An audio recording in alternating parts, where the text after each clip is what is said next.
참미예수님, 매일 강론을 올리는 집사 파더입니다. 오늘은 2020년 9월 19일 연중 제24주간 토요일입니다. 오늘 나오는 일독서의 내용은 코린토 1서 15장 35절에서 37절 그리고 42절부터 49절의 내용입니다. 15장의 1절부터 49절까지의 내용을 부활에 관련된 내용, 특별히 육신의 부활에 관한 내용을 다룬다고 말씀을 드렸습니다. 그리고 그 육신의 부활의 근간이 되는 그리스의 이원론적 세계관에 관해서 말씀을 드렸습니다. 현상 세계와 본질 세계로 나뉘게 되는 이원론, 그곳에는 본질인 영이 중요할 뿐 껍데기인 육신은 중요하지 않다는 가르침을 주고 있습니다. 거기에 반해 바오로는 육신과 영을 구분할 수는 있지만 그것을 따로 떼어놓아서는 안 된다고 이야기합니다. 우리가 취하고 있는 이 육신이 영적으로 변화되어야 된다는 사실을 밝히고 있기 때문입니다. 따라서 이원론에서 이야기하는 육신은 아무 의미가 없다라는 것이 아니라 육신 또한 우리의 한 일부이며 매우 중요한 요소라는 사실을 바오로는 말하고 있는 것입니다. 그래서 오늘 독서의 내용을 살펴보면 35절부터 죽은 이들이 부활하게 되면 어떤 몸으로 돌아오느냐에 관한 내용을 이야기하고 있습니다. 즉, 이 이원론의 사상에 빠져 있었던 사람들은 내가 죽고 나면 어떠한 몸으로 다시금 태어나게 될 텐데 그 몸이 어떤 몸이냐에 관한 이야기를 하고 있는 것입니다. 그런데 바오로는 그 몸은 변화되는 것이 아니라 내가 육적으로 취하고 있던 몸이 이제 영적인 몸으로 변화된다라는 의미를 밝혀주고 있습니다. 이후 44절부터 물질적인 몸과 영적인 몸을 아담과 예수님에 비유하면서 설명하고 있습니다. 아담은 성경에서 하느님께서 흙으로 만들었다라고 이야기를 합니다.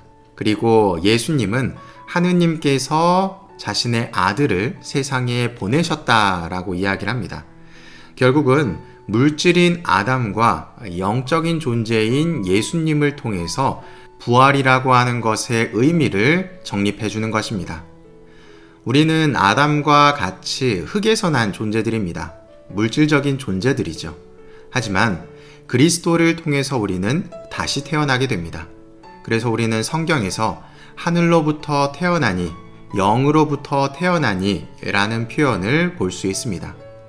우리는 결국 아담처럼 물질적인 것으로 태어났지만 예수님처럼 영으로서 다시 태어나야 된다는 것을 알게 됩니다.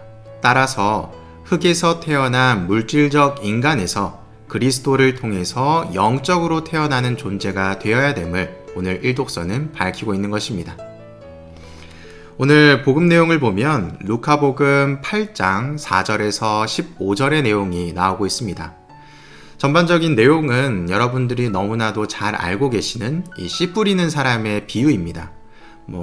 길에 뿌려진 씨, 가시덤불, 돌밭, 다양한 곳에 씨가 뿌려지게 되고 그러한 곳에 뿌려진 씨들이 어떠한 이유 때문에 싹을 틔우지 못하는지에 관해 예수님께서 설명해 주십니다. 이 내용을 이야기에 앞서서 먼저 아시면 좋은 부분이 이스라엘에서 농사를 어떻게 짓고 있는지에 대해 여러분이 아신다면 복음서의 내용이 조금 더 쉽게 와닿을 것입니다. 저희 본당에서는 많이 말씀을 드렸는데요. 이스라엘 땅의 사람들은 특별한 농경 지식이 없었습니다. 왜냐하면 유목 생활을 했었기 때문에 농사를 어떻게 지어야 되는지 몰랐고 따라서 가나안 민족들의 농사 짓는 모습을 보면서 따라하기에 급급했을 것입니다. 그래서 가장 원초적인 농사 방법을 그들은 취하고 있었습니다. 그것이 무엇이냐? 바로 직파법이라고 하는 농사 방법입니다. 별다른 것이 없습니다. 그냥 씨를 이곳저곳에 뿌리는 겁니다. 그리고 잘 자라면 거기에서 수확을 하고 못 자라면 못 자라는 대로 내버려 두는 그런 농사 방법입니다. 이러한 방법을 취하게 된 이유는 이스라엘의 기후 조건과도 연관이 있는데요. 이스라엘은 건기와 우기로 나뉘게 됩니다. 그리고 건기일 때에는 농사 짓는 땅도 그리고 사람들이 돌아다니는 땅도 경계가 없어지게 됩니다. 다만 이제 비가 오기 시작하면 좋은 땅에서는 풀이들이 자라고 또 사람들이 많이 다닌 곳에서는 풀이 자라지 않는 모습을 보이게 되죠. 그래서 이스라엘에서 농사를 짓던 유다인들은 자갈밭이든 길가든 혹은 가시덤불이든 그런 것과 상관없이 일단 씨를 많은 곳에 뿌리게 됩니다. 그리고 열매를 맺으면 거기서 수십 배, 수백 배의 열매를 맺게 되니 그러한 농사를 짓는 상황 안에서 다양한 비유로서 그들에게 가르침을 주고 계십니다. 첫 번째, 길에 떨어진 이들. 이 길에 떨어진 이들은 악마가 와서 말씀을 앗아가 버리기 때문에 믿지 못하여 구원을 받지 못한다 라고 이야기를 합니다. 결국은 이 씨가 뿌리 내리지 못하도록 완고한 마음을 지니고 있다. 그렇기 때문에 하느님이 오는 것이 아니라 악마가 와서 그 씨앗을 가져간다 라고 이야기를 합니다. 두 번째는 바위에 떨어진 것들이라고 이야기를 합니다. 바위에 떨어지게 되면 뿌리를 내릴 수 있을까요? 뿌리를 내리기 힘들 겁니다. 단단한 바위이기 때문이죠. 그래서 그들에게는 시련과 고통이 오면 뿌리가 내리지 못했기 때문에 금세 날아가 버리게 되겠죠. 마찬가지로 가시덤불에 떨어진 씨앗은 뿌리도 내리고 싹도 띄겠지만 결국은 인생의 걱정과 재물과 쾌락에 숨이 막혀 열매를 맺지 못한다라고 이야기를 합니다. 그 말인즉슨 신앙을 가지고는 있지만 다양한 유혹의 상황에 놓여져 있는 신앙인을 뜻합니다. 이처럼 우리에게는 다양한 신앙적인 유혹들, 어려움들이 존재합니다. 그런 과정 속에서도 우리는 오늘 일독서의 말씀처럼 아담에게서 태어나는 것이 아니라 이전의 아담과는 다른 그리스도를 통해서 다시 태어남을 통해 영적으로 성화되어야 합니다.